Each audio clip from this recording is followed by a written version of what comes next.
Both bone forearm fracture in children. The forearm is made up of two bones, the radius and the ulna. The radius is on the thumb side of the forearm and the ulna is on the pinky finger side. The radius rotates around the ulna during supination and pronation of the forearm. Forearm fractures are the most common fractures in children, representing 40 to 50% of all childhood fractures. Most both bone midshaft forearm fractures in children result from a fall onto an outstretched hand. Forearm fractures are described using the following elements. Fracture type, closed versus open. A fracture is considered closed if the broken pieces do not pierce the skin.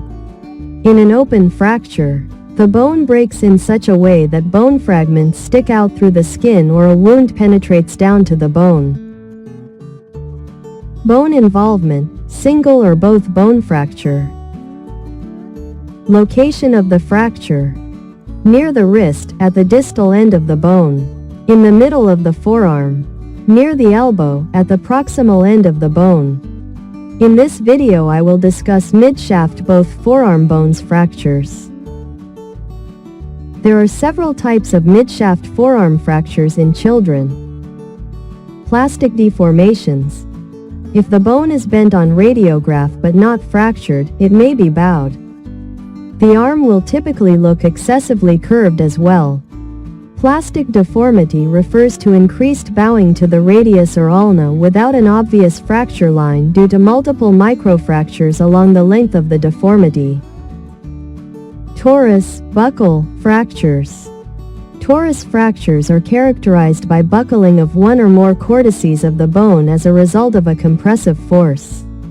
These fractures usually occur in children less than 10 years. The majority of the cortex remains intact, and torus fractures are therefore inherently stable. Greenstick fractures. Greenstick fractures are incomplete fractures involving disruption of one to three sides of the bone with bending of the others. Akin to bending and splintering a tongue depressor without snapping it clean in two. Complete fractures.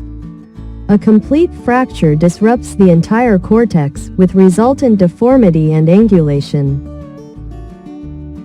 The child with a midshaft forearm fracture typically has swelling and severe pain at the middle forearm with limited range of motion of the hand, wrist, and elbow. In displaced fractures, clinical deformity is usually readily apparent. The doctor will do a physical examination. In a patient with severe pain, analgesia prior to examination is necessary to enable the child to cooperate with the examination. Children who fall from a height greater than 3 times their standing height, or sustain a midshaft forearm fracture as a result of another major trauma mechanism are at risk for multiple trauma and warrant a general physical examination to exclude other injuries. The doctor should check the joints above and below for other injuries. Up to 5% of forearm fractures in children are complicated by supracondylar fractures. Thus, the elbow warrants careful inspection for swelling, tenderness, or deformity. I've discussed supracondylar fractures in a previous video titled, Elbow Fractures in Kids, Supracondylar Humerus Fractures in Children. The doctor should evaluate the sensory and motor function of the median, radial, and ulnar nerves. Doctor will also test to make sure that the circulation in child's hand and fingers have not been affected. All patients with suspected forearm fractures need a true anteroposterior and lateral view of the injured forearm that includes the wrist, elbow, and distal humerus. When describing and documenting a forearm fracture, the key elements include the location, angulation, displacement, and presence of bony rotation. On X-ray, the displacement is defined by the displacement of the distal fragment, dorsal or volar, radial or ulnar. The angulation is described by the direction of the apex of the deformity, dorsal or volar, and the degree of angulation. Non-surgical treatment. Some stable fractures, such as buccal fractures, may simply need the support of a cast or splint while they heal. For more severe fractures that have become angled, the doctor may be able to manipulate or gently push the bones into place without surgery. This procedure is called a closed reduction. Most pediatric forearm fractures can be treated without surgery when an adequate reduction is maintained.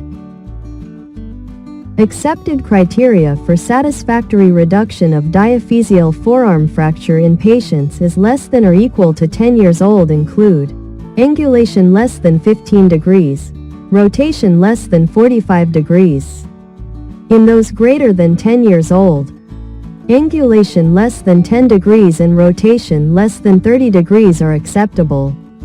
Angulation and rotation is generally unacceptable in patients with less than 2 years of growth remaining. Afterward, the arm is immobilized in a cast or splint while it heals.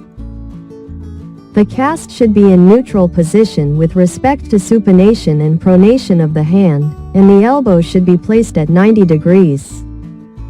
A long arm cast should be placed on all reduced midshaft forearm fractures. It is applied from the upper arm to the hand.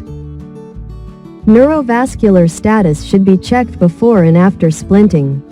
If any further compromise is found after immobilization, then the splinting material should be removed and the arm position adjusted.